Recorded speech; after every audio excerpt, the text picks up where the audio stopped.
First of all, when the travel bubble was originally announced, we found that the search volume was really up by 14x on the day of the announcement and up by another 7x really for the days that followed.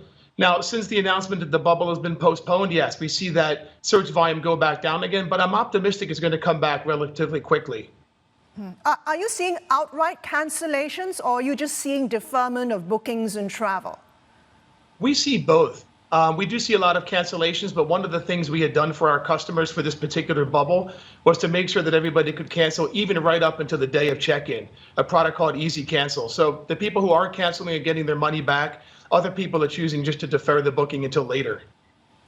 As the CEO of Asia-focused online travel agency Agoda, parts of Asia are starting to open. We're hearing that parts of Australia are opening up.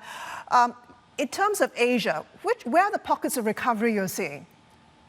So the best pockets of recovery we've seen are domestic travel first and foremost in places like Thailand, Taiwan, now increasingly Vietnam. Those domestic markets are even better off than they were last year for domestic only. Then you see some pockets of travel like Singapore, Hong Kong, which we know is delayed. But I think that will still come online soon enough and other countries will follow suit. So generally, it's been a domestic story. We're still waiting for the international to come back. And in places like Thailand, where such a big piece of the GDP is based upon inbound travel, we still have a way to go. In terms of Thailand, it's interesting you mentioned it because a strong pickup you're seeing, but the political demonstrations in the country are causing quite a little bit of uncertainty. Is it having any impact on your domestic bookings? Generally not. The domestic Thai people who are traveling, they're used to this. They've seen these kinds of demonstrations before.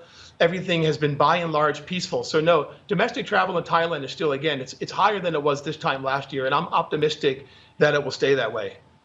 John, I've got to ask you the hard question. Of course, you had to lay off 1,500 people in Asia earlier this year. It was a hard decision. You yourself, I understand, had to forego your salary. Where are you in your cost-cutting journey right now? So yeah, that was obviously the worst day I've had in the office, I think, ever. Hard for everybody, especially those who we had to show to the door, unfortunately. But in terms of cost cutting, our policy was we would do it once and only once. We would do it quickly. We would treat people very well on the way out. So we feel like we are now right-sized and we can get through the recovery period no matter how long it takes.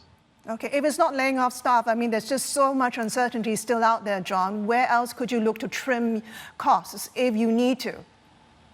We've trimmed marketing costs.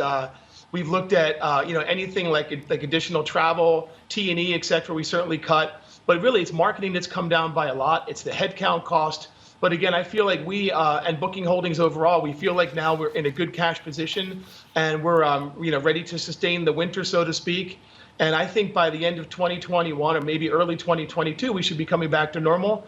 And we're a global company, so we're ready to pick up the demand wherever it happens to come from.